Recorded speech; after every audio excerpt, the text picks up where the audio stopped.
नमस्कार। Astro sky channel पर आप सबका स्वागत है। कुंडली में पितृदोष इस शब्द को लेकर कई लोगों के मन में अनेक विचार आते हैं, या कई बार यह सुनने में आता है या कोई प्रश्न पूछे जाते हैं कि कुंडली में पितृदोष क्या होता है या पितृदोष क्यों आता है, या पितृदोष है तो उससे क्या समस्याएं आती है, या पितृदोष का निवारण करना चाहिए या नहीं, और अगर निवारण करते हैं तो क्या पितृदोष से आने वाली समस्याएं दूर होती हैं। इस तरह के अनेक प्रश्न कई बार सामने आते हैं, तो उसी के बारे में आज मैं संक्षेप में कुछ बताना चाहती हूँ कि असल में पितृदोष कई बार कुंडली में एक से ज़्यादा भी होते हैं। जैसे अगर कोई कर्म का आपका पितृदोष है, जैसे पिछले जन्म में आपके हाथ से कोई ऐसा महत् पाप हुआ है या बहुत बड़ा अपराध हुआ है जो पाप की श्रेणी में चला गया, और उसकी वजह से आप उस पाप का प्रायश्चित्त नहीं कर पाए थे, तो वही पाप आज के आपके जन्म में आपकी कुंडली में पितृदोष के रूप में आ गया है। या आपके पूर्वज जो कि किसी असामान्य स्थिति में उनकी मृत्यु हुई थी और उनकी आत्मा की शांति के लिए अगर किसी प्रकार का कोई तर्पण या श्राद्ध या उनकी आत्मा की शांति के लिए अगर किसी भी तरह का कोई भी दान धर्म पुण्य कर्म नहीं किया गया हो, तो उनकी आत्मा भटकती है, ऐसा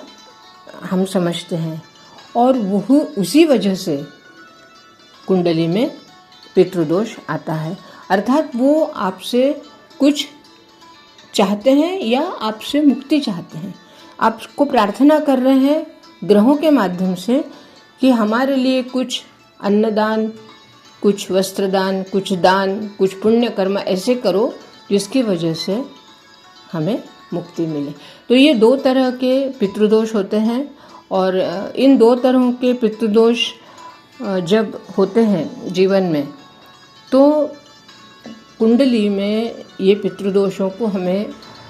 अच्छी तरह से समझना होता है कि वास्तव में पितृदोष कौन सा है, और उसी के अनुसार आपको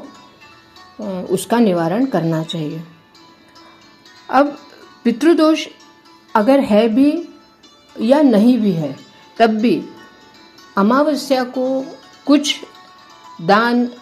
विशेषकर अन्नदान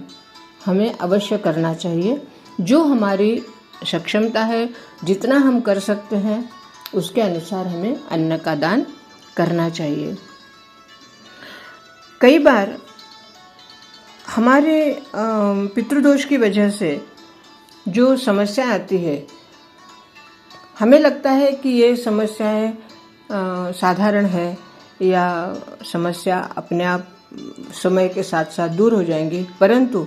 अगर पितृदोष की वजह से कोई समस्या आपके जीवन में है तो उसके लक्षण आपको पता चल जाते हैं। जैसे कि बार बार बीमार रहना और दवा का असर ना होना, या दवा लेने के बाद भी असर भी नहीं हो रहा है और बीमारी ठीक भी नहीं हो रही है और बीमारी बढ़ते जाना, किसी भी कार्य को सफलता नहीं मिलती और कार्य आप बार बार शुरू करते हैं, बार बार उसमें विघ्न आते हैं या वो बार बार काम आपके बिगड़ जाते हैं। उसी वजह से आपको मानसिक अशांति रहती है, मानसिक स्थिरता नहीं रहती। फिर व्यक्तिगत या सामाजिक जीवन में भी हमेशा आपके प्रतिकूल वातावरण आपको मिलता है। छोटी छोटी बातों पर आपको समस्या का सामना करना पड़ता है। और जैसे गर्भाधारण के बाद गर्भ पूर्ण तरह से विकसित नहीं होता या अधूरा ही गिर जाता है, या इतनी अधिक कष्टदायक स्थिति होती है कि आपको उसका निवारण करना पड़ता है। वैवाहिक जीवन भी कई बार इतना ज़्यादा प्रभावित होता है कि बार बार आप उसको सुधारने की कोशिश करते हैं, आप प्रयत्न करते हैं कि आपका वैवाहिक जीवन सुधर जाए, अच्छा हो जाए, परंतु वो नहीं सुधर पाता और हमेशा कुछ न कुछ क्लेश घर में होते रहता है। फिर उसके बाद परिवार में लगातार एक रहस्यात्मक ढंग से अचानक ऐसी समस्याएं आ जाती है कि जो आपने कभी कल्पना भी नहीं की होती और अचानक समस्याएं आपके सामने आ जाती हैं। तो ये कुछ बातें होती हैं कि जो पितृदोष का कारण समझी जाती हैं। और अगर आपके जीवन में इस तरह के कोई कारण बन रहे हैं या समस्याएं आ रही हैं तो एक बार किसी अच्छे ज्योतिषी को आपकी कुंडली दिखाकर और आप पता करवा लीजिए, आप मालूम करवा लीजिए कि आपकी कुंडली में क्या वास्तव में कोई ऐसा दोष है जिसकी वजह से आपके जीवन में ये समस्याएं आ रही हैं। और अगर आप किसी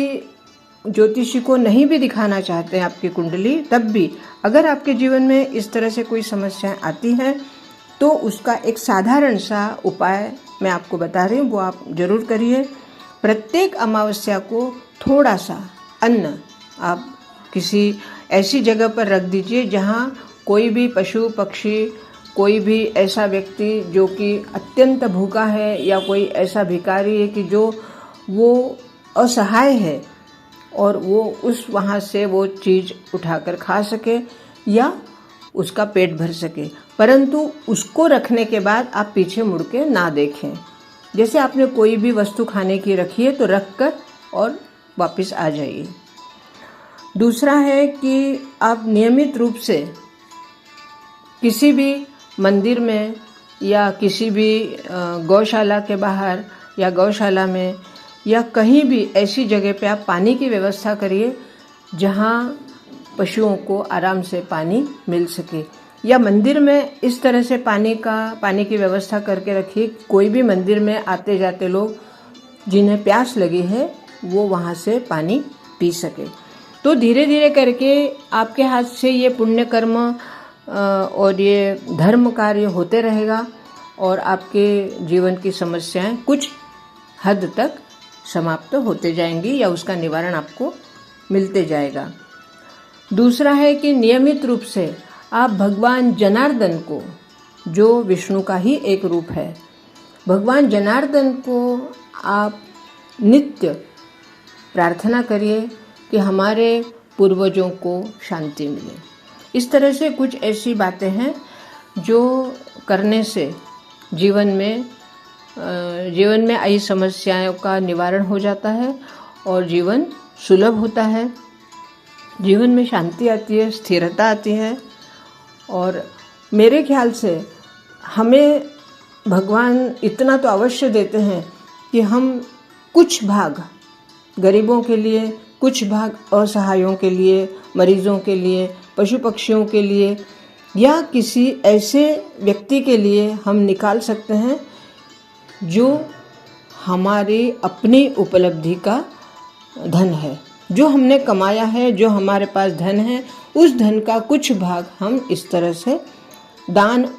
और धर्म, जैसे दान एक धर्म में आता है और पुण्य कर्म जो कि हम किसी की सेवा करें, किसी को कुछ दें, उस तरह से हमारे जीवन में कुछ पुण्य कर्म होते हैं